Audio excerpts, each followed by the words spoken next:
Ayun, nag-shutdown yung cellphone ko. Napuno. So, natapos ko na yung itim. So, ito naman ngayon. So, tatapos lang magbura. So, ito yan. Dalawa kasi yung pentay sa akin. Yan. Doble pasada siya. So, ang aking ginawa ay binuo ko muna yung itong inseam. Katapos yan, saka kubuuin ang side seam.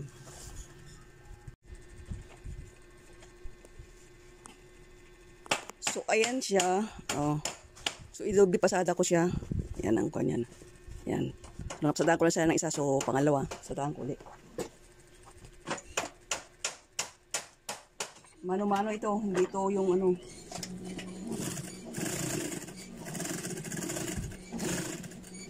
Nabili ko sa CE na bobbin case. Rewinder. Pangit siya. Masikip.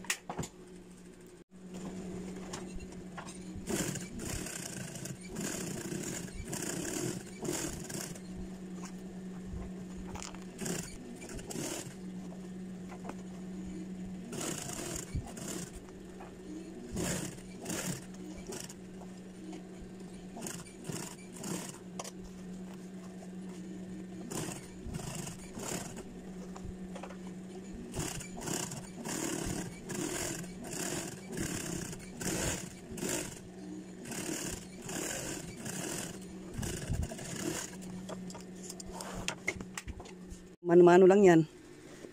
O, diba? Mano-mano lang yan. Ayan siya. So, tapos, buuin ko na itong side. Dito sa baywang pababa, ha? Hindi doon mula sa bottom, pataas, kundi mula sa baywang pababa.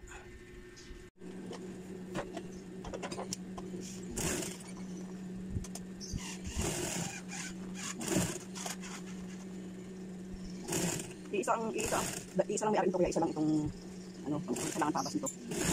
Ito lang ay ang aking doble pasada ay yung kulay na brown, dark brown. Hindi siya itim.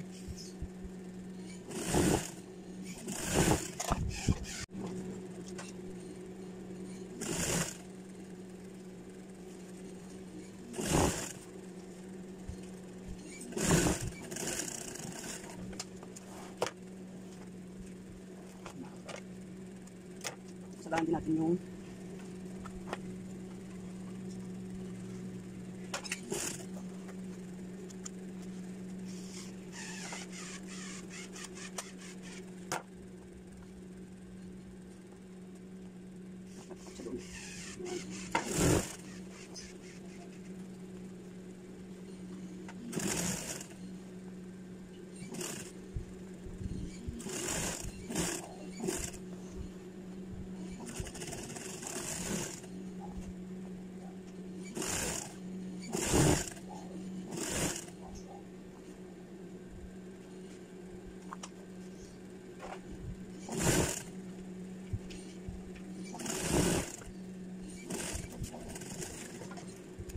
tapos i-iding na.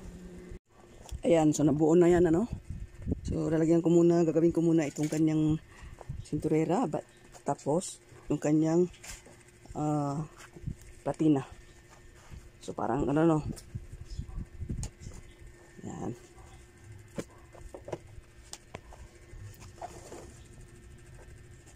Ako dito ni-jing ko yan. 1 1/4 ang lapad yan. Hindi 1 1/4. And then, yan. Ganyan siya. Tapos pasada dito sa ibabaw. No? Ang lapad niyan, 1 1/4. Ang haba, 4 inches. Ayan siya. So, ayan sa ilalim. Lagyan natin siya ng sinturera. So, ayan siya. Ayan. Waikiki ang sito niyan.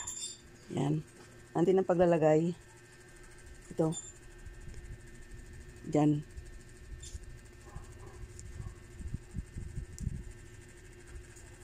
Ayan. So, ganyan siya. Bago mo siya ilagay ang ano, nakakabit na yun, katahin na doon. Tapos, igaganyan mo na lang siya. Din saka mo siya itatahi ng paganyan. So, tatahiin muna ditong 1/2 inch. Tapos, saka kami gaganyan.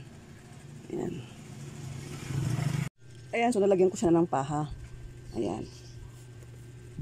Tapos saka ko igaganyan itong kanyang, ganyan muna. Tapos igaganon. Tahiin mo ng half inch dyan. Tapos igaganon. Tahiin pa ganon, konti.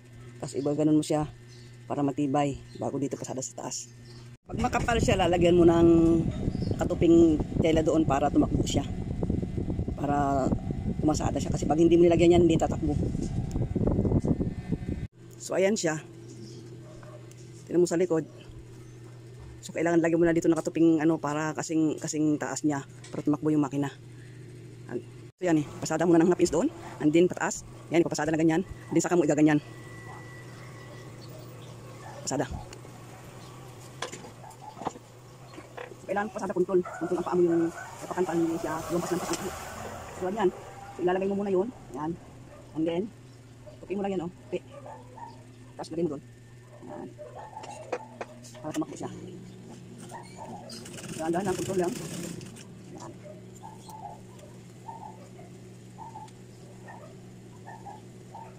Hangip yung kalang. Yan siya. Diba? So, maganda dun sa kwan. Likod. So, kakaan lang yan. Lulupin na natin ang lilayan. So, ang lilayan nito ay 17. So, 8.5 pagka yan. So, medyo may kurba konti siya. Taas lang ng mga 1/4 dito sa kabilang side. And then tutupian na natin Ang tupi nito maliit lang, 3/4 lang.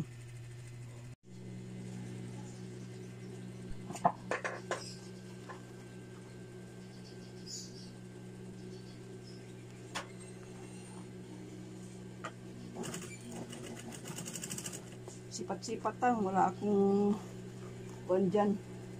Wala akong guide.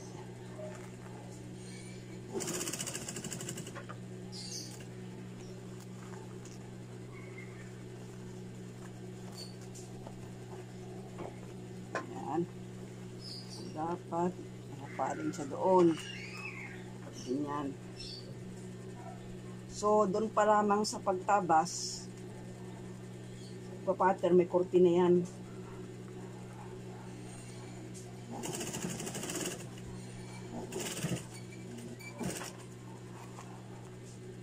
Kapag simula kasi at makapal, hindi siya tatakbo kung wala siyang kalang doon. So, kakalangan nyo yung pressure foot.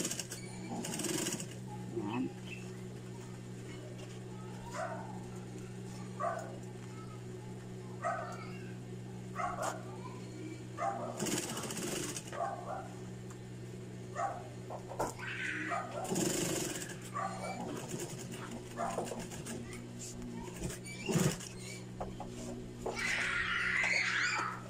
Ayan.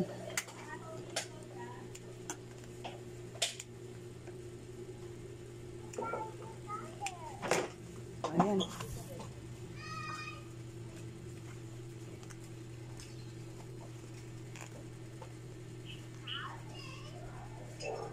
Ang likod niya, ito yung harap. Diba? Butones na lang. So, uhadis ko sa kamay. Katapos, butones ako. Pag nag-uharis kayo, pasadahan nyo muna yan. Pag uharis sa kamay, pasadahan nyo muna paikot yan. Katasakan nyo biakan. Bago mag-tahi ng by hand na uharis.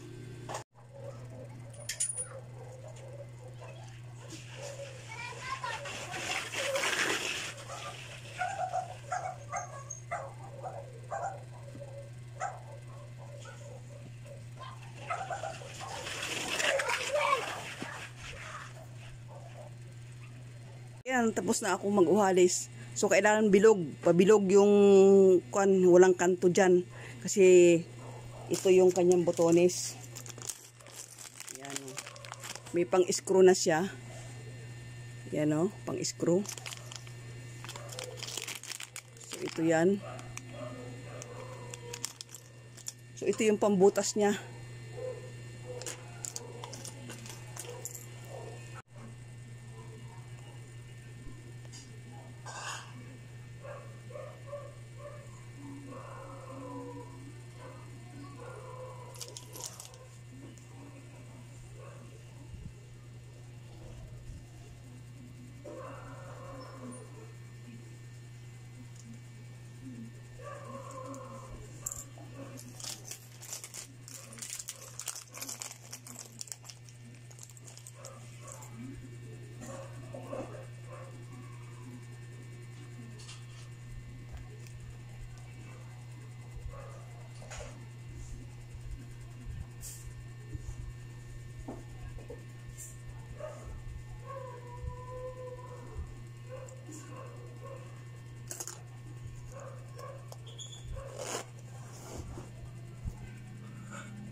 Tapos na. Tapos na. Naragbag yung aking pangkwan. So, hanggang dito na lang.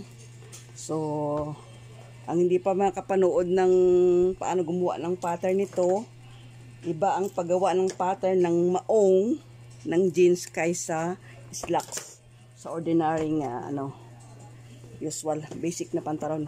Iba. So, ayan siya. Ayan.